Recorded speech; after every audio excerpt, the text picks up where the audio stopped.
दोस्तों, फिल्म शोले में एक कमाल का सीन है जिसमें जया बच्चन लालटेन जला रही हैं और अमिताभ बच्चन माउथ ऑर्गन बजा रहे हैं।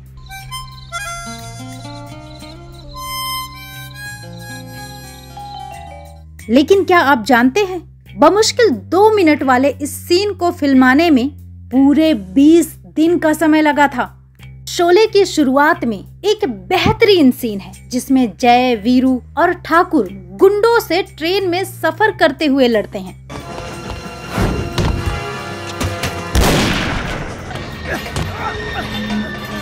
लेकिन क्या आप जानते हैं, ये सीन 7 सप्ताह की शूटिंग में पूरा हुआ। आज के समय में इतने दिन में तो पूरी फिल्म की शूटिंग हो जाती है। इस सीन को मुंबई पुणे रेलवे रूट पर पनवेल के निकट फिल्माया गया था। शोले में सांभा का रोल मैक मोहन ने निभाया था, लेकिन जब उन्हें पता चला कि फिल्म में उनके संवाद नहीं के बराबर हैं, तो वे दुखी हो गए। तब डायरेक्टर रमेश सिप्पी ने उन्हें भरोसा दिलाया कि यदि फिल्म चल निकली तो वे बेहद लोकप्रिय हो जाएंगे, और ऐसा ही हुआ। माना जाता है कि सांभा का फिल्म में केवल एक ही संवाद है, पूरे 50,000। अरे ओ सांभा, कितना इनाम रखे हैं सरकार हम पर? पूरे 50,000। लेकिन एक और डायलॉग है सांभा का। चिड़ी की रानी तो ठीक है सांभा, वो देख चिड़ी का गुलाम आ रहा है। शोले में गब्बर सिंह और सांभा का संवाद खड़ी बोली में होकर अवधी बोली का टच लिए थे। राइटर सलीम ने इस संवाद को अमिताभ और संजीव कुमार के बीच सुनाया तो अमिताभ गब्बर का रोल करने के लिए इच्छुक लगे। ऐसा ही कुछ संजीव कुमार के मन में भी आया था। शोले में ठाकुर के रोल के लिए प्राण साहब के नाम पर विचार किया गया था, जो सिप्पी फिल्म्स की कई फिल्में पहले कर चुके थे। लेकिन डायरेक्टर रमेश सिप्पी संजीव कुमार की प्रतिभा के कायल थे। सीता और गीता में वे संजीव के साथ काम कर चुके थे, अतः परिणाम संजीव के पक्ष में रहा। शोले के गब्बर के किरदार को तो हर कोई जानता है, लेकिन क्या आप जानते हैं, गब्बर का किरदार पहले डैनी करने वाले थे, लेकिन वे फिरोज खान की फिल्म धर्मात्मा के लिए डेट दे चुके थे। इस फिल्म की शूटिंग अफगानिस्तान में होनी थी। फिरोज खान और डायरेक्टर रमेश सिप्पी दोनों अपने शेड्यूल बदलना नहीं चाहते थे, लिहाजा डैनी के हाथ से शोले फिसल गई। शोले में जय के रोल के लिए पहले शत्रुघ्न सिन्हा का नाम फाइनल था, मगर सलीम जावेद तथा धर्मेंद्र ने अमिताभ का नाम सुझाया। जबकि अमिताभ की कई फिल्में फ्लॉप हो रही थी, लेकिन सलीम जावेद को जंजीर फिल्म की पटकथा पर भरोसा था। उनका मानना था कि जंजीर सफल रहेगी और अमिताभ स्टार बन जाएंगे। हुआ भी ऐसा ही।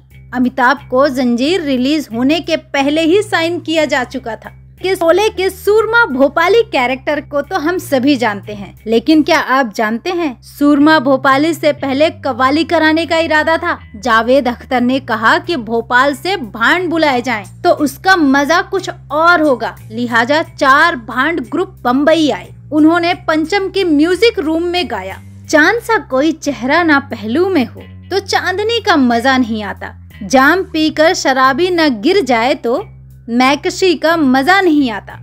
इसे बाद में गाया किशोर कुमार, मन्ना डे, भूपिंदर और आनंद बख्शी ने। यह कव्वाली नुमा भांड सॉन्ग रिकॉर्ड तो किया गया, लेकिन फिल्माया नहीं जा सका क्योंकि शोले की लंबाई 3 घंटे से ज्यादा होती जा रही थी। शोले के सूरमा भोपाली का नाम जावेद की उपज है। यह किरदार उन्हें भोपाल निवास के दौरान सूझा था। सूरमा भोपाली का किरदार भोपाल के एक वन अधिकारी की जिंदगी से लिया गया था। शोले फिल्म में ठाकुर बलदेव सिंह का नाम असल में सलीम खान के ससुर का नाम है। ठाकुर का किरदार एक रिटायर्ड फौजी पर आधारित था, जिसे बाद में पुलिस वाले के किरदार में बदला गया था।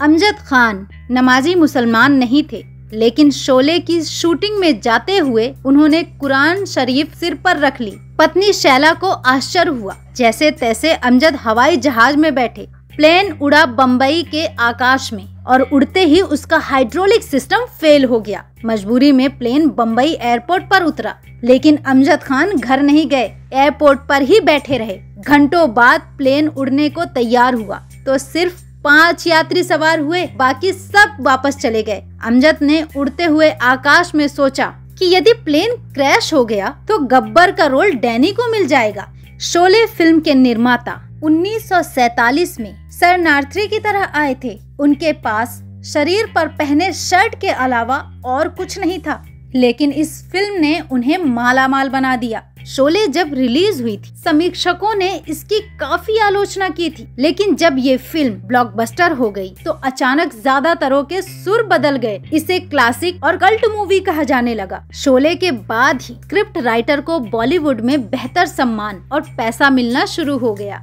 1999 में बीबीसी ने शोले को फिल्म ऑफ द मिलेनियम कहा। यह खिताब ब्रिटिश फिल्म इंस्टीट्यूट के एक पोल के आधार पर किया गया। अपनी किताब में Sholay the making of classic में अनुपमा चोपड़ा ने शोले को हिंदी सिनेमा का सोना कहा है।